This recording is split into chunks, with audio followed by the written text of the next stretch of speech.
Good morning, guys. Welcome to today's lesson, April 14th, Intersecting Chords. Our aim for today, what is the relationship between the segments formed by intersecting chords of a circle?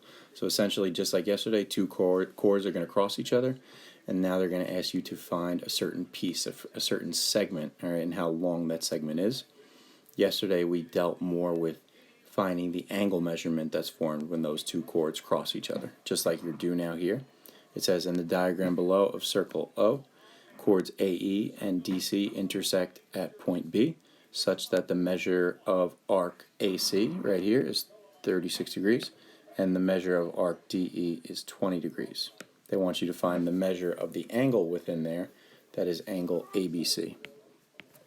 Right, that's an angle formed by intersecting chords. Now, that angle is also over here, where I just marked the second X, because those are vertical angles, they're congruent.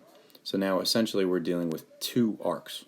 We have a 36-degree arc and we have a 20-degree arc. Alright, so there's two intercepted arcs when we're dealing with the angle formed by intersecting chords. Alright, so a little review yesterday. To find X, we would add the two arcs and divide it by 2. You're essentially finding the average of those two arcs. So 36 and 20 gives you 56. Divide that by 2, and you get X is equal to 28 degrees, which is choice 3.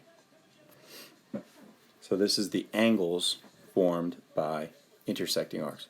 For example, today they might say, exact same type of question, but they might say, find the length of AB. That's a segment, all right, not an angle measurement. Okay, so let's look at our rule for that. So what is the relationship between the segments formed by the intersecting chords?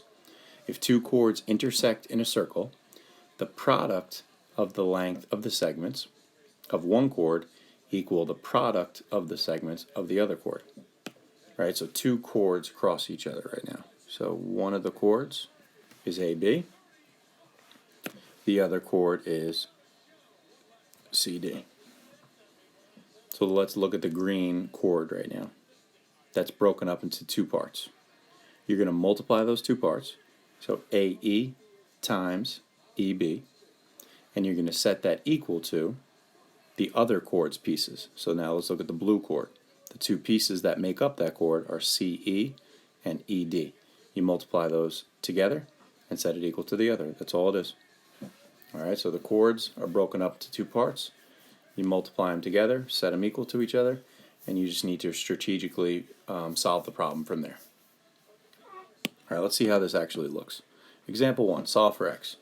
Very straightforward. You have 14 and X as two pieces of one of the one chord, and then you have 7 and 4 as the two pieces of the other chord.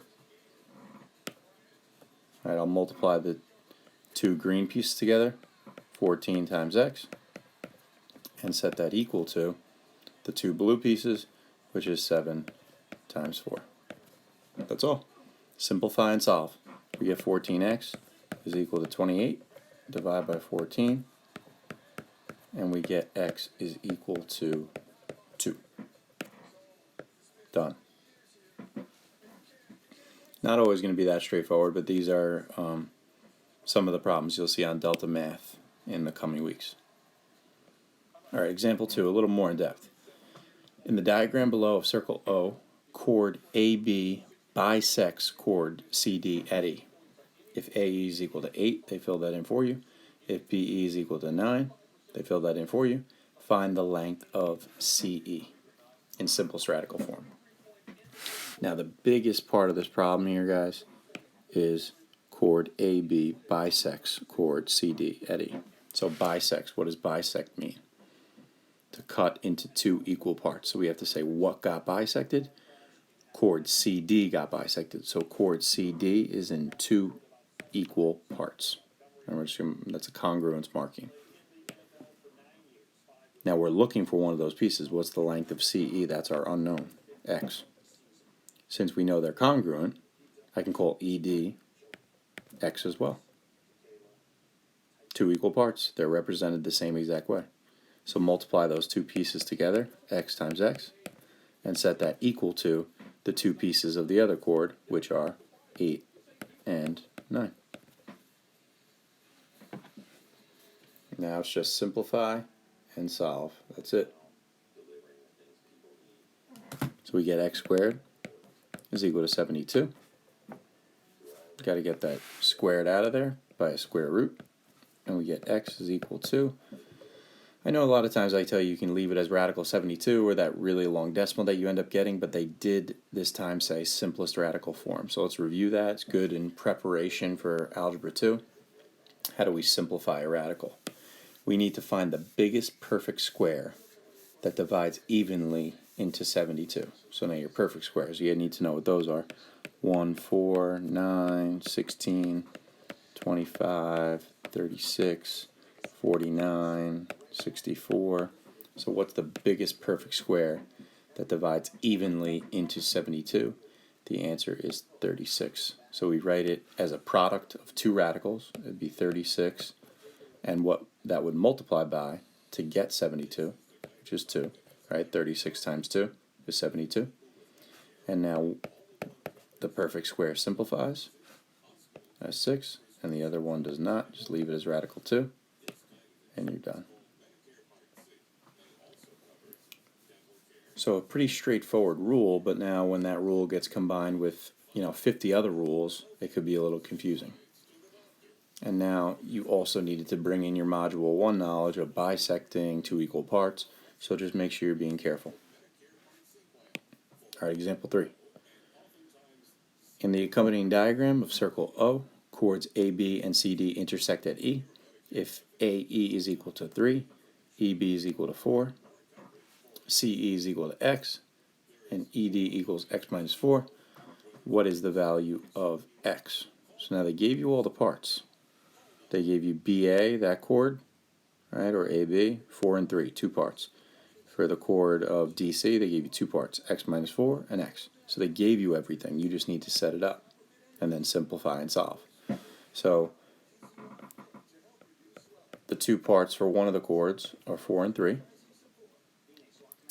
And the two parts for the other chord are X and X minus 4. Now I'm not going to lie to you, at this point you could just throw this into GeoGebra and find your value for X, right, your X-intercept.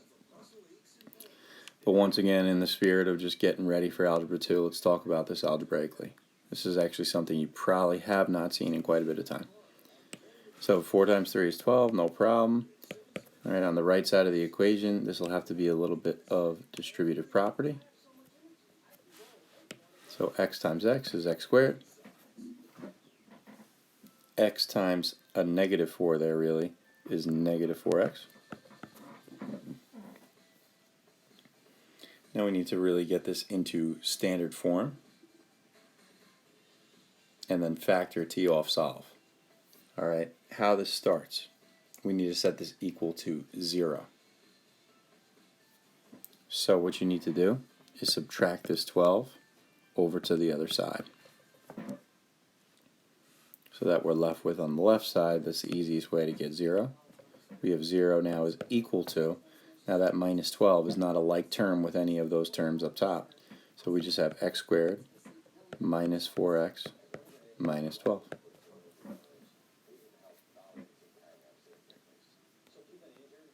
So you have a nice trinomial there. It's in standard form. The way you go about it now is factor and then t off. So what type of factoring would this be? Maybe you're thinking it would be the AM method. So we need factors of negative 12 that add to negative 4. So think about that. Factors of negative 12 that add to negative 4. That would be negative 6 and 2. Alright, negative 6 and 2. So you'd have 0 is equal to x minus 6, and then x plus 2. Right, because negative 6 times 2 is negative 12, and negative 6 plus 4, excuse me, negative 6 plus 2 is negative 4. Alright, so now this would be teeing off and solving, which is where you set these both equal to 0, which essentially just changes the signs. When it looks like so, you would get x is equal to 6. Here you subtract 2, we get x is equal to negative 2. Now you might be saying to yourself, we have two solutions here. Is that right? No, actually we're going to reject one of these solutions. Alright, think about which one we wouldn't want. We would not want the negative solution, because a segment, guys, cannot be negative. Alright, so your answer would be x is equal to 6.